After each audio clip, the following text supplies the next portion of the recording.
kubomvu kusasa Ngizwe Mchunu uzobe addressa the nation tomorrow regarding the release of Ubaba Msholozi umnyama kubomvu. I will be in Johannesburg right now. I'm on my way to Johannesburg. Ngiyangena mashekoli njengamanje njengoba ke ngizongena mashekoli into engizoyisho bangani zakwethu kumnyama kubomvu. I will be addressing the nation. I've called the journalist ukuthi akuza ama journalist angithi wona kuphela in this country anelungelo lokuhlangana anelungelo lokuhlangana ahlangene isikothe lapha agade khona ubaba azohleka khona ahlangene lapha enkandla ubaba babizile ahlangene ebizwe amanye ama political organization to address their concern regarding imetha baba. So ke kusasa lokusayo bekhona bengeke ama journalist. I will be addressing the nation regarding imetha baba kusasa eJohannesburg o 12 o'clock. Ziyakhala izwe naseningizimu Afrika ngeke sithule sivume ukuthi thina sibuke ikhehla lethu libole sijele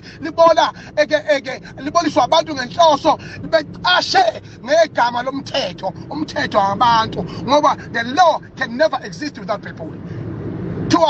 Hayi musana ukhala manikhala khalani kahle wabayikhetha ukhala kanjani ziyakhala manje asiphela uma siphela anginamashezi.